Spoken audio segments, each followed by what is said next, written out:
Step into the enchanting world of the Middle East, where history whispers through the halls of ancient palaces and behind the veils of harem life. On this channel, we'll journey through the daily lives of past civilizations, uncovering the treasures they held dear, especially their intricately woven carpets, and the deep, mystical stories woven into each thread. A word of warning: once you're drawn into this mysterious and captivating world, escaping its spell may prove impossible.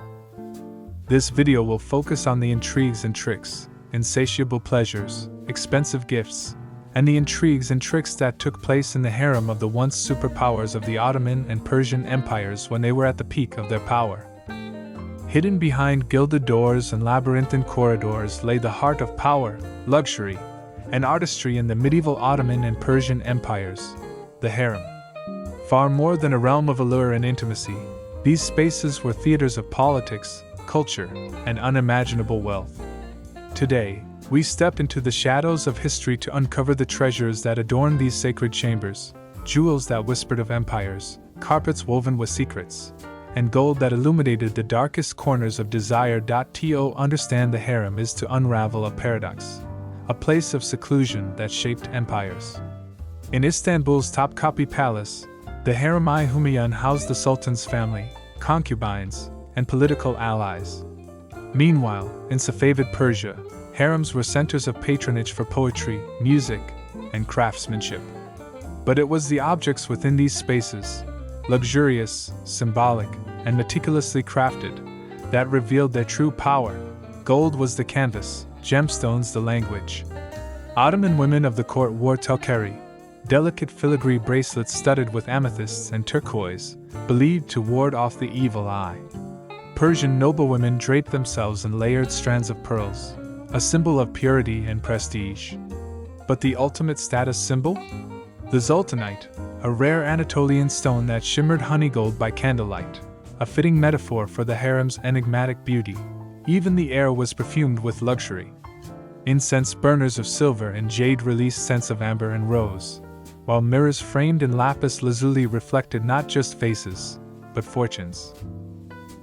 To understand the harem is to unravel a paradox, a place of seclusion that shaped empires. In Istanbul's Topkapi Palace, the Harem-i Humayun housed the sultan's family, concubines, and political allies. Meanwhile, in Safavid Persia, harems were centers of patronage for poetry, music, and craftsmanship. But it was the objects within these spaces, luxurious, symbolic, and meticulously crafted, that revealed their true power. Gold was the canvas, gemstones the language. Ottoman women of the court wore telkari, delicate filigree bracelets studded with amethysts and turquoise, believed to ward off the evil eye. Persian noblewomen draped themselves in layered strands of pearls, a symbol of purity and prestige. But the ultimate status symbol? The Sultanite, a rare Anatolian stone that shimmered honeygold by candlelight, a fitting metaphor for the harem's enigmatic beauty. Even the air was perfumed with luxury. Incense burners of silver and jade released scents of amber and rose, while mirrors framed in lapis lazuli reflected not just faces, but fortunes. Beneath the feet of emperors and concubines lay masterpieces more valuable than throne rooms. Persian carpets from Isfahan and Tabriz, woven with silk and silver thread, depicted celestial gardens, their pomegranate and vine motifs symbolizing fertility and eternity. Ottoman hurried carpets, dense with geometric precision, often took a decade to complete. These weren't mere floor coverings. They were maps of paradise, their colors, crimson from cochineal, blue from lapis, mirroring the heavens above. Yet, the harem's sensuality lay in its subtleties. A concubine's anklet, chiming with tiny bells as she walked. The caress of a cashmere shawl, so finely woven it could pass through a ring. Even the carpets served a tactile purpose, their plush piles a silent invitation to recline. This was a world designed to intoxicate the senses, where every object whispered of possession and pleasure. But let us not romanticize. These treasures were also tools of control. A jeweled collar denoted favor, a gift of land embedded in a rug could secure loyalty. The harem was a chessboard, and its luxuries, the pieces. The birth of the nomadic carpet, wool, wind, and wanderlust the felted foundations. Early Turkic textiles before the knotted pile carpet, there was felt, kis. The earliest Turkic nomads compressed wool into thick, water-resistant sheets, stamping them with clan symbols, tamgis, to mark ownership. These were the ancestors of the later kilims, flat-woven textiles that told stories in bold, geometric patterns. A 10th century Arab traveler, Ibn Fadlan, described the tents of the Oghuz Turks as lined with felts so dense the winter winds could not penetrate, and in summer they were dyed blue as the sky to cool the eyes. The invention of the pile carpet, a nomadic revolution. The knotted carpet, a Turkic innovation, emerged around the 5th to 6th centuries CE. Unlike flat weaves, pile carpets trapped air between their knots, providing insulation against the brutal steppe winters. The oldest surviving example, the Pazyryk carpet, 4th to 3rd century BC, found in Siberia, reveals astonishing sophistication, symmetrical knots, vivid dyes, madder red, indigo blue, and motifs of mounted warriors and griffins. But why did the nomads perfect this art? Survival. Carpets insulated against extreme cold. Status. A chieftain's tent was judged by its carpets. Memory. Patterns in coded tribal histories point to symbols in the wool. The secret language of Turkic carpets. Every knot, every color, every motif in a Turkic carpet was a deliberate choice, a silent language understood by the tribe.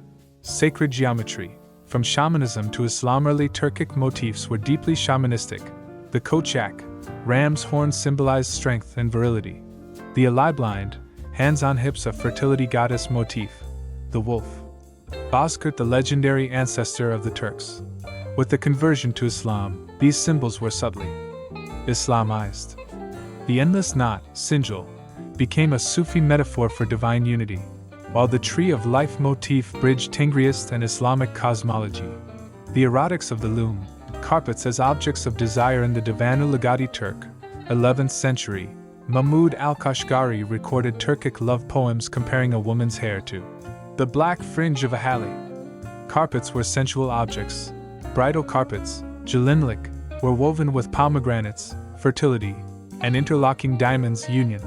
The softness of a high-pile carpet was likened to a lover's embrace in Sufi poetry. In the book of Didi Korkut, a warrior gifts his beloved a carpet so fine, she could hide beneath it unseen. A 12th century Persian chronicle even tells of a Seljuk princess who wove a secret message into a carpet's border, a declaration of love meant only for her, intended to decipher. 3. The carpet in war and diplomacy. From the steppe to the palace, the Seljuk transformation. Nomadic weavers, imperial patrons. When the Seljuks conquered Persia, they brought their carpets with them, but now they were tools of statecraft. The Great Seljuk carpet, now lost, described in court chronicles, was said to be large enough to cover a throne room, its borders inscribed with verses from the Quran in gold thread. The Mongol influence. Carpets as tribute. Under the Mongols, Turkic weavers were relocated to workshops in Tabriz and Kashan. The so-called dragon carpets of the 13th to 14th centuries fused Turkic geometric motifs with Chinese cloud bands, a tangible result of the Pax Mongolica. The Ottoman inheritance.